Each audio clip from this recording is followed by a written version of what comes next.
ہم ترابی ہیں، بلکہ اور لفظ بہتر کرتا ہوں، ہم تراب ہیں۔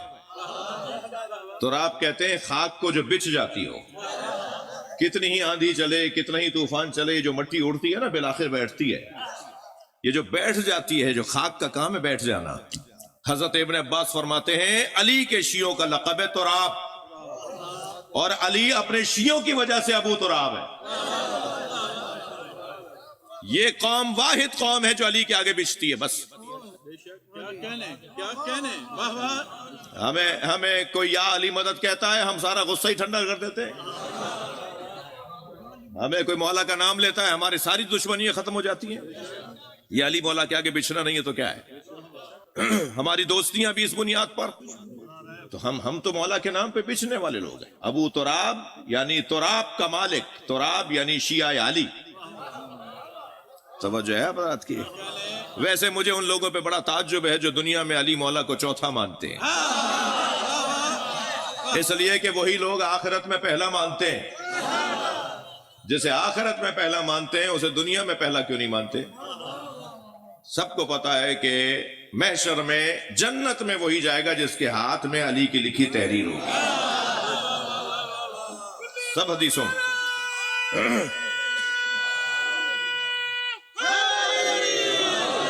سنی شیعہ نے لکھا ہے کوئی جنت میں نہیں جا سکتا جب تک کہ اس کے پاس علی مولا کا لکھی ہوا جواز نہ ہو، اور عربی میں جواز کہتے ہیں پاسپورٹ کو۔ علی مولا کا بنا ہوا لیٹر نہ ہونا اس وقت تک، ہاں، پرمٹ، این او سی، پرمٹ، لائسنس، پاسپورٹ، ویزا۔ جی توجہ ہے؟ وہ ایک قرآن مجید سورہ مبارکہ احزاب کے اندر آیت ہے، بڑی حسین آیت، میرا دل کر رہا ہے کہ اس کو ہدیہ کروں، جس میں ارشاد ہو رہا ہے کہ اے میرے نبی ان تظاہر علیہ، ان سے کہہ دو کہ اگر ان دونوں نے تم پر چڑھائی کی، اب مجھے ضرورت نہیں آ رہی، جب اللہ نے نام نہیں لیا تو میں کیوں لوں؟ اے میرے نبی اگر ان دونوں نے تم پہ چڑھائی کی تو ان سے کہہ دو فإن اللہ هو مولا، تو ان سے کہہ دو کہ اللہ میرے نبی کا مولا ہے، وہ جبرائیل، اور جبرائیل ہے جو مدد کرنے آئے گا، وہ صالح المومنین، اور جو یہ طے کرتا ہے کہ مومن کون ہے۔ اب یہاں بعض لوگوں نے ڈنڈی مارنے کی کوشش کی کہ ترجمہ کریں کہ مومنین میں زیادہ بہتر مومن۔ چلو اگر یہ بھی مان لو گے تو پھر بھی ہم یہی ثابت کریں گے کہ مومنین میں سب سے بہتر مومن کو علی کہتے ہیں، لیکن یہاں اضافہ ہے، صفت موصوف نہیں ہے بہترین مومن، صفت موصوف کا ترجمہ ہوگا بہترین مومن، یہاں ہے مضاف مضاف الیہ صالح المومنین، کیونکہ صفت موصوف کے اندر مولانا تشریف فرما ہے جی، صفت موصوف کے اندر مطابقت ہونا ضروری ہے۔ موصوف اگر جمع ہے تو صفت کو بھی جمع ہونا چاہیے، نکرہ ہے تو اسے بھی نکرہ ہونا چاہیے، مؤنث ہے تو اسے بھی مؤنث ہونا چاہیے، جی تثنیہ ہے تو اسے بھی تثنیہ ہونا چاہیے۔ یہاں ایسا کچھ نہیں ہے، صفت و موصوف نہیں ہے، یہ مضاف مضاف الیہ۔ تھوڑا سا میں نے آپ کو نحو سنا دی، مدرسے کی درس سنا دی آپ کو میں۔ یہ ہم قرآن جو سمجھنے کی کوشش کرتے ہیں، جو حدیث سمجھنے کی کوشش کرتے ہیں، یہ اتنا آسان کام نہیں ہے۔ اس کے لیے پہلے گرامر پڑھنی ہے، عربی میں ہے نا، تو گرامر کا ایک اصول ہے، ایک عنوان ہے صفت و موصوف کا، ایک عنوان ہے مضاف مضاف الیہ کا۔ یہاں صالح المومنین جو قرآن میں بیان ہوا، جی صالح المومنین، صالح المومنین سے یہ مراد نہیں ہے کہ بہترین مومن، یہ ہوگا یہ صفت موصوف۔ صالح المومنین یعنی جو طے کرتا ہے کہ مومن کون ہے، مومن بتانے والا کہ یہ مومن ہے یا نہیں۔ اور یہ کوئی نئی بات کر رہا ہوں میں، کوئی آپ نے سنی بھی نہیں ہے جو میں نے کوئی نئی بات کر رہا ہوں۔ سرکار نے فرمایا یا علی حبک ایمان و بغضک کفر، یا علی تمہاری محبت ایمان ہے، تم سے نفرت ہی کفر ہے۔ کسوٹی بنا دیا سرکار دو جہاں نے، لہذا جو طے کرتا ہے کہ مومن کون ہے وہ مولا علی۔ تھک تو نہیں رہے میری باتوں سے؟ تھوڑی گردن ہلا دینا بھائی، میری مجبوری ہے، ایک ٹیچر ٹائپ آدمی ہوں جی، خطیب تو ہوں نہیں، مجلس تو مجھے پڑھنی نہیں آتی، محفل مجھے پڑھنی نہیں آتی، ٹیچر ٹائپ آدمی ہوں، کلاس میں اگر طالب علم گردن نہ ہلا رہا ہو تو استاد کہتا ہے اسے سمجھ میں نہیں آیا، تو وہ بار بار پوچھ رہا ہوتا ہے۔ اب ہمارے ساتھ بڑی مشکل ہے، ایک صاحب اتنا غور سے ہمیں دیکھ رہے تھے ایک جگہ پر، ہم نے سمجھا ان سے زیادہ تو سمجھداری کوئی نہیں ہے۔ تھوڑی دیر بعد برابر والے کی کوہنی لگی تو گر پڑے۔ میں نے پوچھا مجلس کے بعد بھائی کیا ہوا تھا، کہنے لگے یہ آنکھیں کھول کے سو جاتے ہیں۔ تو خدا کے واسطے ہاں ہوں کرتے رہیے، صلوات پڑھیں ذرا محمد و آلہ۔ اس سے بلند صلوات.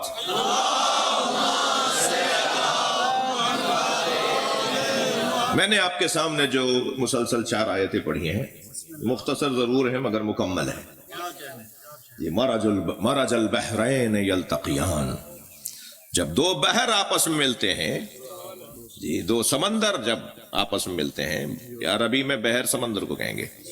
جی ہمارے ہاں دریا کا بعض نے ترجمہ کیا ہے، بعض اگر ہیں ہی دریا تو وہ ان کو سمجھانے کو دریا ہی بولا جائے گا، لیکن جو سمندر کو سمجھتے ہیں، جو 2 سمندر جب آپس میں ملتے ہیں، بینہما برزخ لا یبغیان، ان دونوں سمندروں کے درمیان ایک برزخ ہے جسے محمد مصطفیٰ کہتے ہیں. جی لا یبغیان، یہ ایک دوسرے پہ چڑھائی نہیں کرتے، یہ ایک دوسرے سے لڑتے نہیں ہیں، یہ ایک دوسرے کے باغی نہیں ہیں، یہ ایک دوسرے سے اختلاف نہیں کرتے. یہ 2 سمندر ایک دوسرے سے بغاوت نہیں کرتے.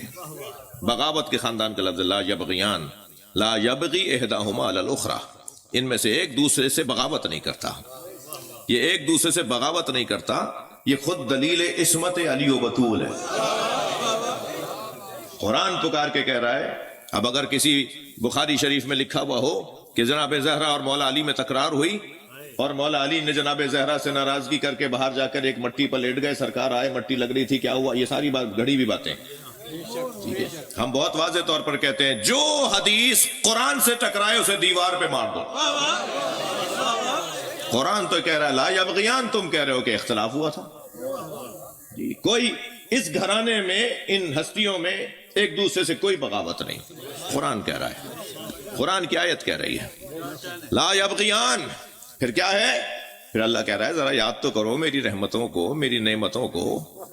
جی اور پھر آواز آتی ہے یخرج منہم اللؤلؤ والمرجان، اور ان دونوں میں سے، ان کے ملنے سے جو چیز باہر آتی ہے، جو نتیجہ سامنے آتا ہے، اس میں ایک لؤلؤ ہے اور ایک مرجان، ایک حسن مجتبی ہے، ایک حسین. جی یہ ایک سرخ رنگ کا پتھر ہے اور ایک سبز رنگ کا.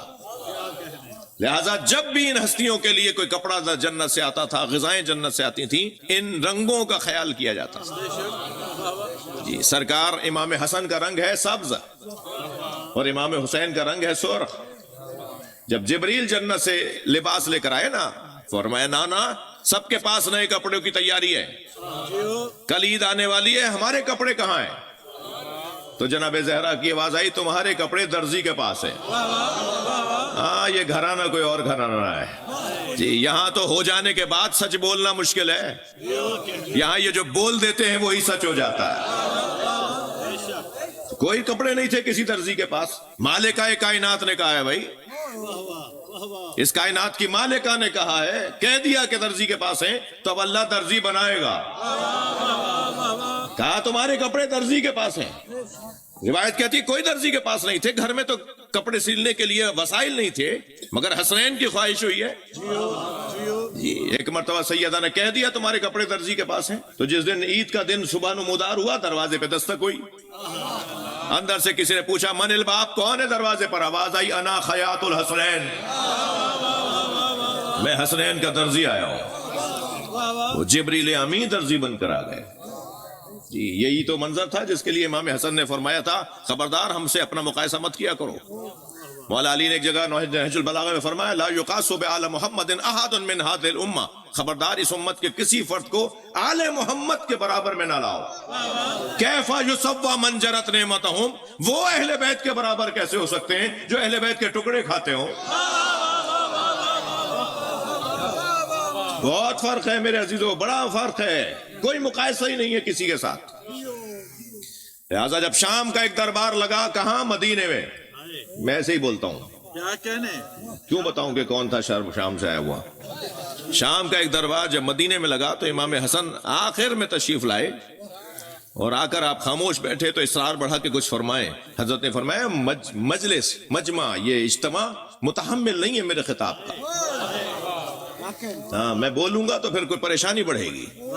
تو اصرار بڑا نہیں، آپ ارشاد فرمائے، ارشاد فرمائے. اس کا منظر بڑا عجیب ہے. جب حضرت تشریف فرما ہوئے تو حاکم شام کے سامنے تحفہ تحائف کے ایک انبار لگا ہوا تھا. ہر آنے والا کچھ نہ کچھ لے کر آ رہا تھا گڈ بک کے لیے. ہاں بڑے مشکلات تھی. تو وہ ایک انبار لگا ہوا تھا تحفہ تحائف کا، ہدیوں کا، نذرانوں کا. تو جب امام کرسی پہ تشریف فرما ہوا تو اس نے اپنے غلام کو آواز دے کر کہا یہ سارے تحفے حسن مجتبیٰ کے سامنے رکھ دو، اور جب وہ سارے تحفے اس غلام نے رکھنا شروع کیے اور رکھ دیا، آخری لا کے رکھا تو اس نے آواز دے کر کہا انا ابن الفلانہ، اپنی ماں کا نام لیا، میں فلانہ کی اولاد ہوں۔ تو حضرت نے اس غلام کو آواز دے کر فرمایا یہ سارا تو لے جا، اور دیکھ کر کہا انا ابن فاطمہ زہرا، میں اپنا زہرا کا بیٹا ہوں۔ تو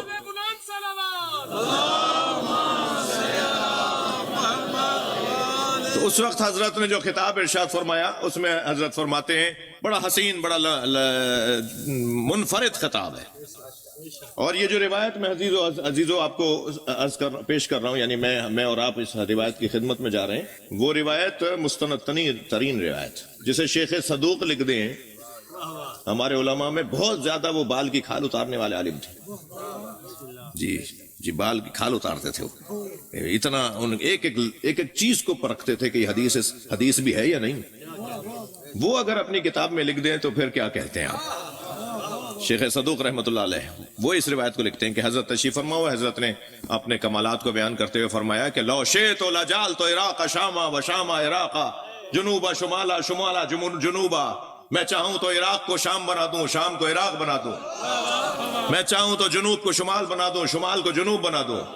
تو ایک شخص کھڑا ہو گیا، کہنے لگا فمو کا صغیر و کلاموں کا کبیر، آپ کا دہن چھوٹا ہے، آپ کی باتیں بڑی ہیں معاذ اللہ۔ اس نے کہا آپ یہ زیادہ بات کر رہے ہیں۔ حضرت نے فنظر الیہ شذرا، اسے غور سے دیکھا، فرمایا اما تستحین تجلسین فی الرجال، شرم نہیں آتی مردوں میں بیٹھی ہے؟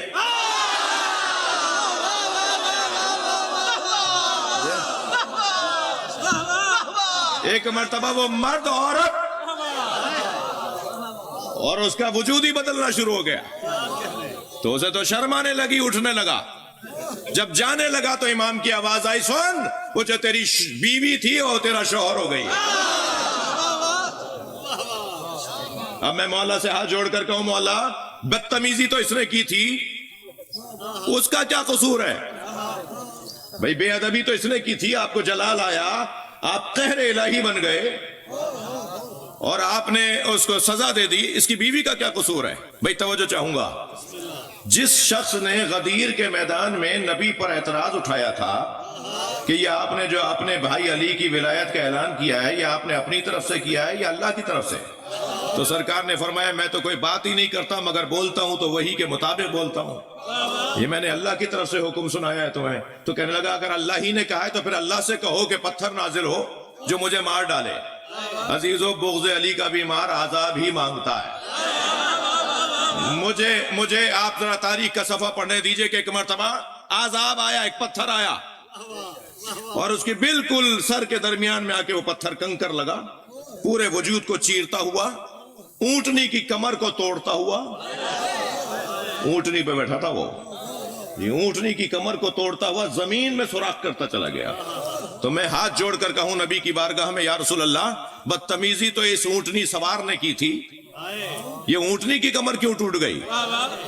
میں مولا حسن سے عرض کروں مولا بدتمیزی تو اس نے کی تھی، اس کی زوجہ کا کیا قصور ہے؟ تو عزیزو جوانوں میں آپ سے بات کر رہا ہوں، ہر ایک کو دوست مت بنانا، ہر ہاتھ ملانے والا دوست نہیں ہوتا، ہر ایک کو دوست نہ بنانا۔ بعض دوست ہوتے ہیں جو دوستوں کو برباد کر دیتے ہیں۔ مولا نے اس کی بیوی کو سزا اس لیے دی کہ تو ایسے شوہر کو برداشت کیسے کر رہی ہے؟ ساتھ دینے والے کی وجہ سے عذاب آتا ہے۔ بچ کے رہنا، سنبھل کے رہنا، ہر ایک سے دوستی مت کرنا، ہر شخص اس قابل نہیں ہے کہ اس سے دوستی کی جائے۔ ساتھ پڑھنے والا دوست نہیں ہوتا، ساتھ بیٹھنے والا دوست نہیں ہوتا، دوست وہ ہوتا ہے جو آخرت میں بھی دوست رہے۔ دوستی کا معیار آخرت میں سوچ کے رکھیں، اور دنیا میں آخرت کے مطابق دوستی ہوگی تو وہ دوستی ہوگی، ورنہ وہ دوستی ہی نہیں ہے۔ ساتھ بیٹھنا، ساتھ ملنا آسان ہے، ہر ہاتھ ملانے والا دوست نہیں ہوتا۔ یہ بعض دوست عذاب میں مبتلا کریں گے اور آپ کی وجہ سے بھی کسی کو پریشانی آ سکتی ہے، اور شاید آپ کی وجہ سے کسی کو فائدہ بھی ہو سکتا ہے۔ اصلاح کرنے کا ہدف لے کر چلنا اور بات ہے، اور اچھی بات ہے۔ لہٰذا میں نے ایک جملہ کہا، اگر خفا نہ ہو تو تکرار کروں، اپنے ذہنوں سے، میرے بچے جوانوں آپ سے کہہ رہا ہوں، اپنے ذہنوں سے نفرت کا لفظ نکال دو۔ ہمیں کسی ہندو سے نفرت نہیں کرنی، کسی عیسائی سے نفرت نہیں کرنی، ہم علی مولا کے مرید ہیں۔ اور علی مولا نے مالک اشتر کو گورنر مصر بناتے ہوئے فرمایا تھا، مالک میں تمہیں جہاں گورنر بنا کے بھیج رہا ہوں وہاں تمہارے دو بھائی ہیں، اما اخ لک فی الدین اور نذیر لک فی الخلق، یا تمہارے دین میں تمہارا بھائی ہے یا انسان ہونے میں بھائی ہے۔ انسان ہونے کے ناطے ہندو ہمارا بھائی ہے، عیسائی ہمارا بھائی ہے، توجہ ہے۔ سنی تو ویسے ہی ہماری جان ہے، سنی تو ہماری بھائی کی بات تو دوسرے سے ہوتی ہے، یہ تو جان ہے ہماری، یہ ہم علیحدہ ہی نہیں ہے۔ سنی شیعہ بھائی نہیں، سنی شیعہ جان۔ جی میں اتنا بول رہا ہوں یہ بات، مجھے ایئرپورٹس کے اوپر دور سے سنی آواز لگا کے کہتے ہیں آنا سنی، میں کہتا ہوں پہلے تم گلے ملو۔ میرے ساتھ کچھ دوست ہوتے ہیں، وہ ایک تو کہتا ہے کہ آپ اتنا سنیوں سے پیار کرتے ہیں کہ دل کرتا ہے ہم بھی سنی ہو جائیں۔ محبت، پیار، نفرتوں کا خاتمہ۔